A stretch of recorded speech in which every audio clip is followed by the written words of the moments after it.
오늘 오전 1시 13분 대한민국의 우주가 다시 한번 하늘로 치솟았습니다. 새벽 하늘을 가르며 우주로 올라간 누리호 4기가 18분 52초 만에 임무를 완료하며 한국은 자체 기술로 우주 발사체를 쏘아 올린 7번째 국가의 위상을 다시 한번 공고히 다지게 되었습니다.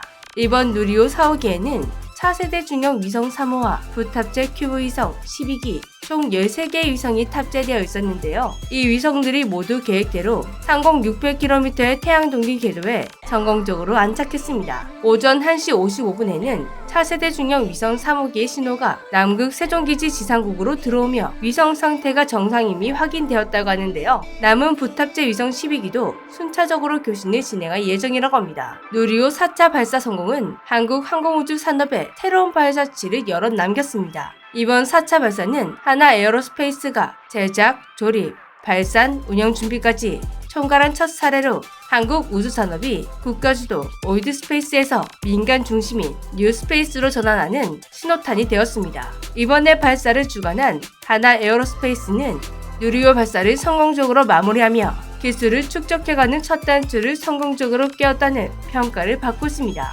또한 이번 누리기 4호기에 실린 인공위성 등의 총 중량은 3차 때 중량인 500kg보다 2배 이상 증가한 1톤 이상이었다고 합니다. 더 무거워진 무게로 3차 발사 목표 궤도보다 더 높이 올린다는 것은 한국형 발사체의 성능이 향상되었으며 실용적인 우주 수송 능력을 확보했다는 걸 보여주는 것이었습니다. 그리고 이번 누리호 발사는 한국 최초로 야간 발사였는데요. 발사 시간을 야간으로 정한 이유가 있었습니다. 그건 바로 주 탑재 위성인 차세대 중형 위성 3호기가 수행해야 할 임무 때문이었습니다. 차세대 중형 위성 3호기는 오로라, 대기광, 우주자기장, 플라즈마 등 희미한 빛을 관측하는 과학 임무를 부여받았습니다. 오로라와 대기광은 워낙 희미해 태양광이 강한 시간대에는 잘 보이지 않죠. 그렇다 보니 오로라 관측에 적절한 태양광으로 맞춰야 했다고 합니다. 한국항공우주연구원 연구팀이 연구한 결과 위성이 적도를 남쪽에서 북쪽으로 통과하는 승교점 지방시가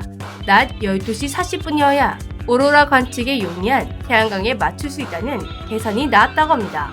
여기에 이륙후 위성이 궤도에 도달하는 데 걸리는 시간, 승교점 통과 시간 등을 따져가며 조건에 맞는 시간을 찾아냈는데요. 그 모든 조건을 종합해 나온 때가 바로 한국 시간 기준 27일 오전 0시 54분부터 1시 14분 사이였다고 합니다. 이번 누리호 4기 발사 성공으로 한국은 자체 기술로 우주 발사체를 쏘아올린 7번째 국가의 위상을 한층 공고히 다지는 동시에 민간 기업이 독자적 발사 역량을 확보하면서 향후 상업 발사 서비스와 우주 경제 산업화에도 속도가 붙을 것으로 전망되고 있습니다. 항공우주산업은 강대국 때도 쉽게 접근하기 어려운 4차 산업시대 최고의 고부가 가치 산업으로 꼽히는데 우리나라는 어떻게 지금처럼 성공적으로 한국 우주산업에 안착할 수 있었을까요? 여기에는 한나라에 눈물 나는 실수가 있었다고 합니다. 한국은 기술 강국이라 불린 지 오래되었지만 솔직히 자력으로 인공위성을 쏘아 올리기에 갈 길이 멀었었습니다. 한국은 한층 더 기술 강국의 면모를 갖추기 위해 누리호 개발 프로젝트를 시작했지만 개발 수년차까지 75톤 엔진에 대한 기본적인 설계조차 하지 못했었죠. 항공우주 분야는 항공부터 에너지, 컴퓨터, 국방, 인공지능에 이르기까지 말 그대로 첨단 과학 기술의 집약체입니다. 다른 선진국들에 비해 기술 개발에 투자해온 기간이 턱없이 짧은 한국이 도전하기에는 부족한 게 너무 많았던 것이죠. 그렇다고 해서 이미 성공한 나라들에게 도움의 손길을 기대할 수도 없었다고 합니다. 미국을 비롯한 선진국들이 우주 로켓의 핵심 엔진 기술은 극비 중의 극비, 절대로 타국에 유출하지 않는 기술이었기 때문입니다. 포기하지 않고 꾸준히 밀고 나간다면 언젠가는 해결이 되겠지만 그 시간이 얼마나 많이 걸릴지는 가늠할 수가 없었다고 하는데요. 그런데 생각지도 못한 곳에서 해결책이 넝쿨째 굴러들어오며 한국의 항공우주 개발 속도에는 진짜 로켓이 달리게 되었다고 합니다. 한국과 러시아의 공동 개발로 만들어진 한국 최초의 위성체 개발체인 나로.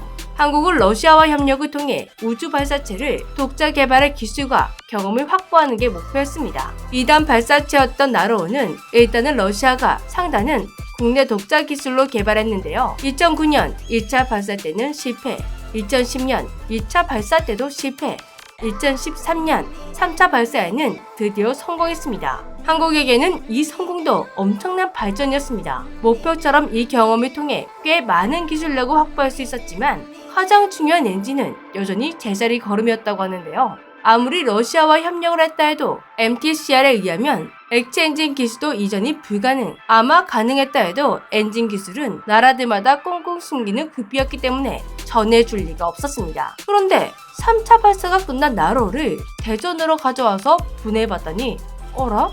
엔진이 있었습니다. 진짜 러시아산 앙가라 엔진이 떡하니 그 안에 들어있었다고 하는데요. 원래라면 그곳에는 모형 엔진이 들어가 있어야 하는데 웬일인걸 진짜 엔진이 들어가 있었던 것입니다. 국가 간 로켓 시스템 이전 규제로 러시아는 한국에 보낸 1단 지상 검증용 발사체 진짜 엔진 대신 모형 엔진을 넣어서 보내야만 했습니다. 러시아 우주 로켓 개발 회사인 흐르니체프에서도 분명 모형 엔진이라고 말했기 때문에 당연히 한국도 분해하기 전까지는 모형 엔진으로 알고 있었습니다. 하지만 발사체 안에 있는 건 이리 봐도 저리 봐도 진짜 엔진이었다고 합니다. 우주 로켓의 핵심 기술이 한국 손에 넝쿨째 굴러들어온 것이었죠. 여기에 한국 전문가들은 이런 추정을 내어놓았었습니다. 당시 러시아가 디폴트로 경제 사정이 매우 어려웠었다 보니 모형 엔진을 만들지 않고 실제 엔진을 그대로 넣어 보냈다가 다시 수거해 오려고 계획을 했던 것 같다 였는데요. 어떻게든 속여보려고 엔진의 모형이라고 적어두었는데 이런 귀여운 속임수에 속을 한국 기술자들이 아니었다고 합니다. 뜯자마자 진짜 엔진인 걸 들키고 만 것이죠.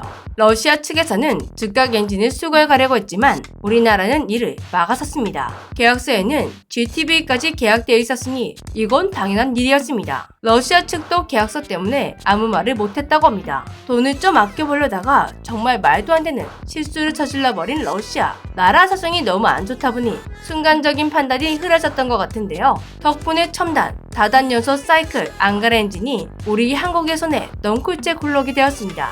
이 일로 결국 흐르니체프사 사장이 해임되었다고 합니다. 이 엔진이 발견되었을 당시 누리호 개발 프로젝트 4년차였다고 하는데요. 기본 설계조차 하지 못해 난간에 빠져 있었는데 앙가라 로켓이 굴러 들어오며 큰 도움이 되었다고 합니다. 이렇게 엔진 기술이라는 큰 발판 하나가 마련되고 그 뒤에는 한국 연구진들과 기업들의 피나는 노력이 오늘 한국의 손에 첨단 산업의 집약체 항공우주를 넣어주었는데요. 여기까지가 그동안 알려진 한국이 항공우주 산업을 성공할 수 있었던 이유였습니다.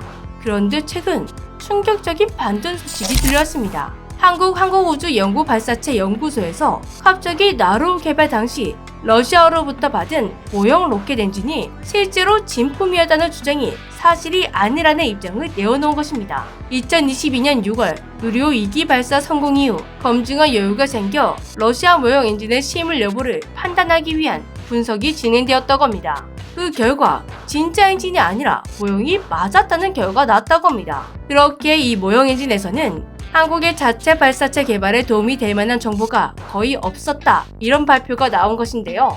한국항공우주연구발사체 연구소는 누리호 엔진 개발은 부품 단위 설계와 제작 시험 등 모든 것이 한국의 독자 기술로 개발되었고 모형 엔진의 도움을 받았다는 건 사실이 아니라고 전했습니다. 이거 참 이상한 일인데요. 앙가라 엔진이 진짜 엔진이라고 말한 건 나로우 개발 및 발사의 핵심 주역으로 한국항공우주연구원장을 취임했었던 조광래 전 원장님이기 때문입니다. 그리고 모형이 맞았다면 흐르니체프사의 사장은 왜 해임이 되었던 걸까요?